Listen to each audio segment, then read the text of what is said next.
ஏல செடிக்கு வந்துட்டு ப்ரொமோட் பண்ணிட்டு இருக்கோம் நிறைய ப்ராடக்ட். நம்ம மருந்து கம்பெனில இருந்து வந்திருக்கிறோம். அதுல ட்ரிப்ன்ற ப்ராடக்ட்டை நம்ம தாஸ் அண்ணன் அவரை கொடுத்துருக்கோம். இது கேரளால இடுக்கி டிஸ்ட்ரிக்ட் 8ஆம் மைல்ல இருக்கிறோம். இப்ப என் அண்ணனை இன்ட்ரோடியூஸ் பண்றது, அண்ணன் இன்ட்ரோடியூஸ் பண்ணுவார். இந்த மருந்தே வாங்கியிருக்கோம். அவர் தம்பி கொண்டு கொடுத்ததுனால வாங்கியிருக்கோம். நல்லா ரிசல்ட் இருக்கு. காய் நல்லா சைனிங் இருக்கு. நல்லா செடி மாதிரி இருக்கு. காய் நல்ல பருவட்டு இருக்கு. அண்ணன் பேர் தாஸ். அண்ணன் வந்துட்டு இப்போ ஏலக்காய் செடி பார்த்துட்டு இருக்காரு. அப்போ வந்துட்டு கொஞ்சம் கண்டிஷன் மோசமாக இருந்ததுனால நம்மளை அப்போ வந்து பார்த்தோம். அப்போ இந்த காய் என்ன கண்டிஷனில் இருக்குன்னு பார்த்தோம். பார்க்கும்போது காயெல்லாம் சொரியாக இருந்துச்சு, காய் ஷைனிங் இல்லாமல் இருந்துச்சு.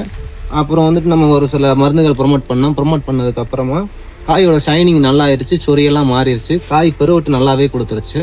இதனால் உங்களுக்கு ஈல்டு வந்து நல்லாவே இருக்குது. இந்த சரங்குத்தலாம் கண்ட்ரோல் பண்ணி இந்த டயத்தில் வந்துட்டு இந்த கேரளா டிஸ்ட்ரிக்டில் எந்த ஏரியாலையுமேவும் காய் பிடித்தமில்ல. நம்ம காட்டில் வந்துட்டு நல்லாவே காய் பிடித்தம் நல்லாவே இருக்குது. காயோட வாலிப்பும் நல்லா இருக்குது. இதை நம்ம கொடுத்த மருந்து மட்டும் கிடையாது, அவருமே அதோட எஃபெக்ட் நல்லாவே போட்டார். என்னென்ன வேலை செய்யணுமோ அதை ப்ராப்பராக அந்தந்த டயத்தில் செஞ்சார். அதனால வந்துட்டு அவரோட ஈல்டு நல்லாவே இருக்குது.